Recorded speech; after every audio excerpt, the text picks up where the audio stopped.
ठेवीदारांना कोट्यवधींचा गंडा घालणाऱ्या अर्चना कुटेंना अटक केली आहे। या अर्चना कुटे आहेत तरी कोण? अर्चना ही द कुटे ग्रुपची मालकीण आहे। ज्ञानराधा मल्टीस्टेट बँकमध्ये हजारो ठेवीदारांचे कोट्यवधी रुपये अडकून पाडल्यानंतर अर्चना कुटे यांचे पती सुरेश कुटे यांना पोलिसांनी अटक केली होती। मागच्या अनेक दिवसांपासून हे सध्या बीड जिल्हा कारागृहात आहेत आणि आता त्यांच्या पत्नीला सुद्धा कारागृहातच राहावे लागणार आहे। कुटे ग्रुपवर इन्कम टॅक्स विभागाने छापा टाकल्यानंतर प्रचंड आर्थिक गैरव्यवहार उघडकीस आलाय। या कारवाईनंतर ज्ञानराधा मल्टीस्टेट मधील व्यवहार ठप्प झाले आणि ठेवीदारांना आपले पैसे मिळण्यात अडचणी येऊ लागल्या।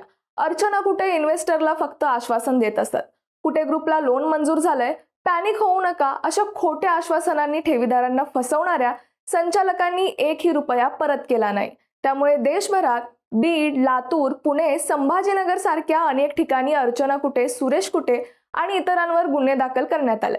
जून 2024 मध्ये सुरेश कुटे आणि आशिष पाटोदकर यांना अटक झाली। त्यावेळी अर्चना कुटे एसपी ऑफिसात दिसूनही त्यांच्यावर कारवाई झाली नाही।